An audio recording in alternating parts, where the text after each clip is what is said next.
Hello guys, the DB Grinder here, back at it again with another video, and this time we are going to be going over Fiber format. And since the last video, the only new set that came out was Legacy of Darkness, and some of the new cards that came out that are very important are Yata-Garatsu, Azura Priest, Exiled Force, Fiber Jar, Injection Fairy Lily, Creature Swap, Rhoda, Drop Off, and even some cards that weren't played in this format but ended up being played in the future are cards like Super Rejuve, Royal Oppression.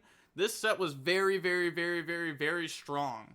Looking at the ban list, we can see Exiled Force is at 1, Fiber Jar is at 1, Injection Fairy Lily's at 1, Yata-Garatsu's at 1, Twin-Headed Berfolmith is at 1, Marauding Captain's at 2, Creature Swap's at 2, Rhoda's at 2, and Last Turn is at 2. Now, surprisingly, we still see Graceful Charity at 2, which I think is crazy because this card is broken. I'm surprised this card is still at 2 in this format. Now, going over the 3 best decks in the format, I'm going to be going over 3 deck lists that have all won tournaments recently. The first one is Tomato Control. Yes, Tomato Control is still the best deck this format. And we can see, you know, they just keep adding a bunch of the new good cards, like Fiber Jar gets added here. You can see Azura Priest on the side, Yata-Garatsu in the side, Creature Swap in the side. So, you know, it's just keep adding the good cards that keep coming out and just call it Tomato Control because it has Mystic Tomato in it. The next deck is Recruiter Control. Now, it's called Recruiter Control because you have stuff like Giant Rat and Mystic Tomato that's able to get you to, like, the next card. The deck is pretty solid overall, especially with, like, Creature Swap that just came out. Creature Swap's very powerful with, like, Mystic Tomato and Giant Rat being able to get free value out of it while stealing the opponent's monster. Also, an interesting choice on this deck list is they actually decided to side deck the Delinquent Duo. Maybe they don't think it's, like, good against the best deck, or maybe they just want to side deck it. The Fiber Jar definitely changes up the format a good amount and has to change on how you play. But I think side decking Delinquent Duo is a little bit wild. And then going over the last deck in the format is Gearfried. The deck's called Gearfried because you have the Gearfried, the Iron Knight. You can also Rhoda search it, and you have Blast with Chain, which, you know, when you activate this targeting this will be destroyed instantly, and then it'll go ahead and destroy a card on the field. So being able to get instant pressure, being able to pop anything, including like back row, set monsters, it's very strong.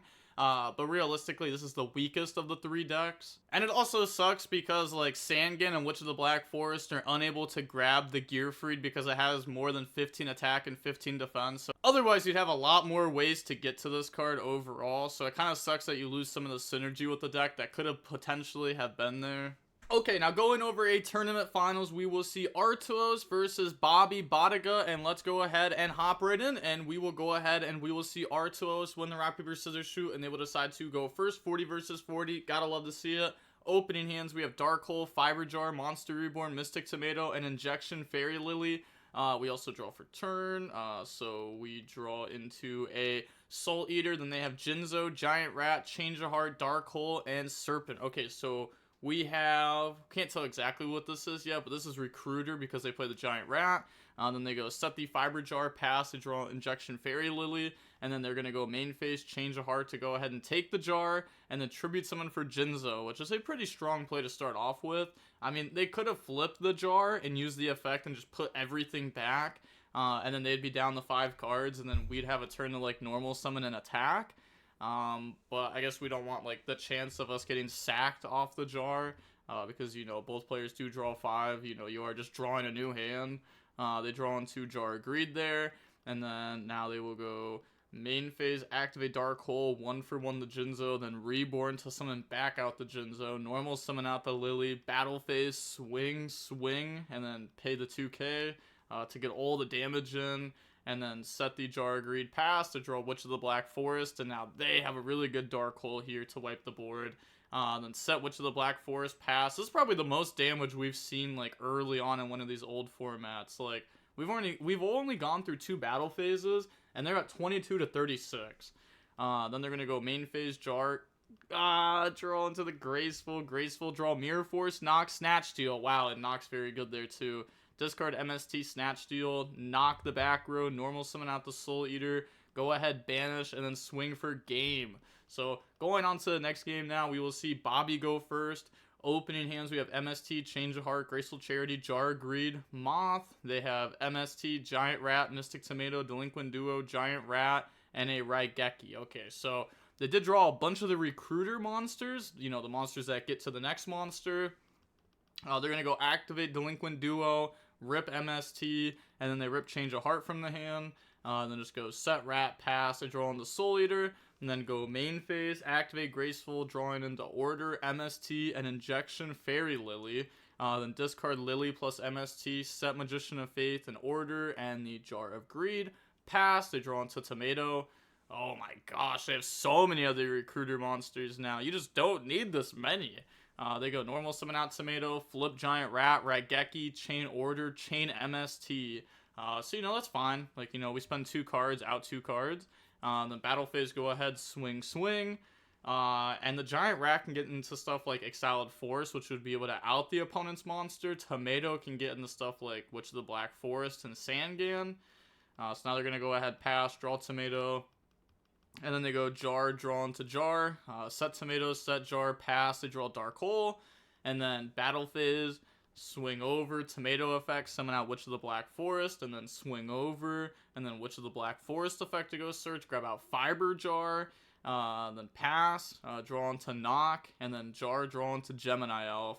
Now, I was going to say technically we could set something else other than Jar to make them think that it's Jar and they try to out it. They also should have hand shuffled there. I've noticed that a lot in these old formats. People, they know how to play the format, but they don't know how to use DB correctly. Like in real life, it's just like natural to hand shuffle, but on DB, you actually need to press the button because now they know this is the card off Jar. Like, you know, like little things like that can definitely end up mattering, and I've noticed it a few times while we've watched these. Draw into Confiscation, which, unless if we're going to Dark Hole the field, we're not going to activate this because we know this is Jar, and we're not going to pay 1,000 life points just for basically nothing to happen. Okay, so they activate Confiscation, go ahead and rip the Soul Eater. I guess this guarantees that the set is Fiber Jar by doing that, and then go ahead, Dark Hole the field, normal summon out Rat, but that Dark Hole felt so bad. Oh my gosh. I mean, like, it's fine, but, like, oh my gosh, the card economy is just not good off that.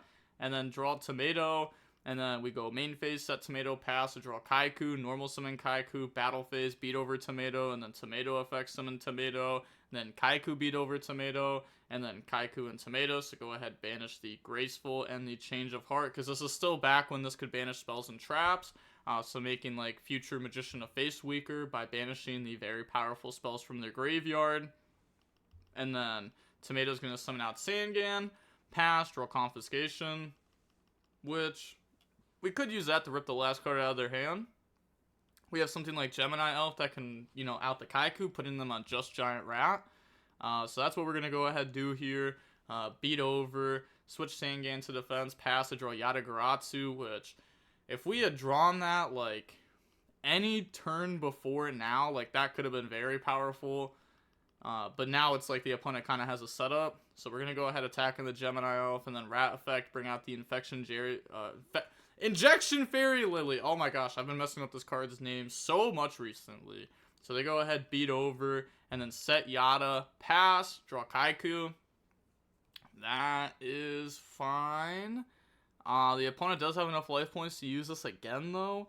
So, like, we can't really summon any monsters in attack position. So we're going to go knock on the Yata, pass to draw Monster Reborn. Okay, and then that will take us to a Game 3. So Monster Reborn, special summon back out the Kaiku, and then attack over. Unless they search like a Karibo or something crazy here. Then we're going to see Arturos go first in Game 3. And then opening hands, we have Call the Haunted, Trap Hole, Dark Hole, Sangan, Change of Heart, and then draws into a Azura Priest. They have Dark Hole, Delinquent Duo, Premature Burial, Potted Greed, and Tomato. Okay, so their hand has a lot of powerful cards in it. I mean, even our hand has some good cards in it. We normal summon Sangan to play around Knock here. Then they draw into the Fairy Lily, and then they're going to go Potted Greed, draw into Mirror Force, MST. Then now they're going to go activate Duo to rip from the hand. You definitely want to start, I guess, like, never mind. I was going to say you want to start with Duo instead of MST in case they have order, but they would have already ordered you. So Duo, go ahead, rip one from the hand, hit the Change of Heart, and then rip Call the Haunted. The normal summon out Tomato, and then they said Think. We'll go ahead and Trap Hole that, which is an excellent 1-for-1. set Mirror Force, pass to draw Tomato, and then normal summon out the Priest, and then battle phase swing, and then they Mirror Force that, you know, stop 2,700 damage from going through, and they're going to get Sangan effect to go search, and then pass to draw Gemini Elf, and then normal summon out Gemini Elf, battle phase swing. Also, we have a pretty good, like, bluff set. Like, we could set Tomato, and they're going to think it's Jar. So they go ahead, swing, and then set MST, pass, draw Reborn, and then now we're going to go Dark Hole the field, set Tomato, pass to draw Tomato. Yeah, I was going to say, I think we definitely, like, bluff set here. They go Dark Hole, hit Tomato, and now they're like, oh. So now they're going to go activate Fairy Lily, or normal summon Fairy Lily, then activate Premature Burial. So trying to get infinite damage in here, because if the opponent resets the game, that's fine, right? If we're up infinite damage, because then the game's reset, but we're ahead in life points. So now they're going to go ahead, swing, and then pass turn, they draw Gemini Elf. And now we're going to go activate Monster Reborn to special summon back out. So bring out the Tomato, and then set Fiber Jar pass, because, you know, if things go correctly here and Fiber Jar resets the game, it doesn't matter if we use Monster Reborn, because this puts back everything. But if things go wrong, and, you know, we get, like, knocked on this, and we didn't summon Tomato, then we just lose. So now they're thinking about how they want to play this. They're just going to go ahead, swing into the Fiber Jar, and then Fiber Jar effect, you know, go ahead, put everything back into the deck, which is tough. So go ahead, put everything back, and then both players will draw 5. So yeah, put back, and then we drew into Soul Eater, Gemini Elf, Raigeki, Torrential Tribute, and Mystic Tomato. So the hand's not bad. It's not, like, overly good, though, or anything. They draw Mirror Force, Harpies, Giant Rat, Confiscation, and then the Fairy Lily, which I would say their hand's probably better, because they have Confiscation to look at their hand, which is pretty good. They also have Harpies that can, you know, guaranteed to deal with the Torrential on a following turn. And then they have something like Fairy Lily, which can get damage over if they try to summon anything and attack. Confiscation, go ahead and hit the Raigeki from the hand. Yeah. And then they go set, pass to draw Tomato, which is not a good draw for them. Set Tomato, set Torrential, pass to draw Witch of the Black Forest.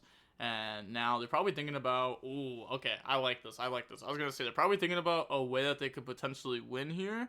But if they try to go for a win button, then Tomato would hurt really bad. They draw Pot of Greed, and then Pot of Greed draws into MST Trap Hole. Flip Tomato, activate Torrential, then they're going to get Witch of the Black Forest to go ahead and search out for a Soul Eater. MST the Mirror Force, normal summon, and then we're going to banish 3, and then battle phase swing, putting them down to 700. So now we're, you know, technically winning right now. Set Trap Hole pass to draw Sangan.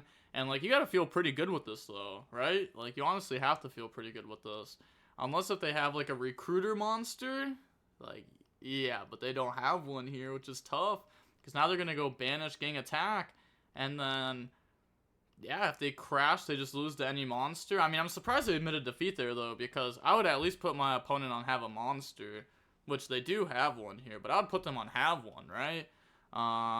Yeah, we needed something like the Rat, something that we would be able to, like, set instead. Maybe they should have not even summoned this. Like, if you're just gonna summon this and scoop, shouldn't you at least, like, set Sangan? Wait, yeah, I guess, like, our Fairy Lily just doesn't work at all. Yeah, I think just set Sangan pass is probably the better play. Like, if we're just gonna normal summon, lose to any monster, we should probably set and at least bluff that we have something like a Giant Rat or a Tomato, something to, you know, maybe make the opponent think, like, oh, should I even be playing into this? Maybe it's a Fiber Jar. Maybe I shouldn't use my normal summon yet because I'm at such low life points. Like, you know, maybe something like that could have been, like, their thought process. Yeah, maybe the opponent should have been like, okay, I know they have Torrential set. I need to activate Harpies preemptively before I even start trying to play more bodies, because otherwise they could Torrential and put me down to low life. And if I can wipe out that Torrential early, then eventually my Injection Fairy Lily will win me the game. And they could have even made it to where, like, if they attack over Tomato with something, then they have the Injection Fairy Lily to then beat over whatever this summons and go for game on top of it.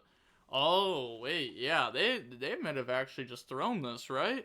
Like, the more I think about it, like, Yeah, we could have just done, we could have Harpies in the back row, then we had Giant Rat attack over. If it's Tomato, we win the game. If it's not Tomato, then we just win the game. Like, we can also just Injection Fairy Lily beat over the other monster that's set, because it'd probably set another monster. If it's another Tomato, then, like, unfortunate. Nice, they had double Tomato. If we attack in the wrong order, you know, then, like, unfortunate, you know, sucks. But then we'd have Witch of the Black Forest attack directly for game. I feel like that could have been played different by Bobby there. I feel like that game could have potentially been winnable. But now I'm going to show both of the deck lists for these players on screen, and then I'm going to be hopping into some more information. So, you know, don't leave yet, don't leave yet, don't leave yet. I was talking to Dump Truck, one of the best players in the format, and I thought some of the things he had to say were worth putting in the video, so let's hop into those. So the first thing he has to say is probably the most important thing to mention about Fiber format is that the card Fiber Jar causes some big changes and improvements from previous DM formats. Between Imperial format, the release of Imperial Order, and Joey Pegasus format, there's a lot of sack potential. If your opponent opens Pot of Greed, Graceful Charity, Imperial Order, Hand Rips, it can be very hard to come back from that. Fiber Jar allows you to reset the game and come back from any crazy opening. Only life points and banish cards remain, not shuffled into the deck. Next, he had to say, the potential for Fiber Jar resets also adds a fascinating dimension to the game. The need to do life point damage is a lot more pressuring, and you can't play grind games for advantage as much as other formats because the possibilities of those resets. Fiber Jar, of course, making reads on set monsters is a lot more important. You can do a lot of bluffing and holding here. And lastly, which turn Fiber Jar gets resolved on is huge. If you're able to flip your own Fiber Jar on your turn, you can get a free setup and attack with your normal summon, but no draw phase.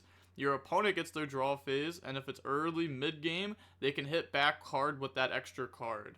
Then also, I just wanted to say shout out to Dump Truck and shout out to DK0. They've been helping me a lot with these old formats, asking questions about it, helping me get good replays for these videos and everything. So I wanted to say shout out to the GOATs. Also, I'm going to leave a link down below to a ruling PDF if you want to go ahead and check that out and read all the different rules in this format. And I'm going to leave a link down below to the Fiber Jar Discord community if you want to go ahead and join that and potentially play this format yourself. And with all that being said, the DB Grinders signing off. Peace, have a nice day, stay safe.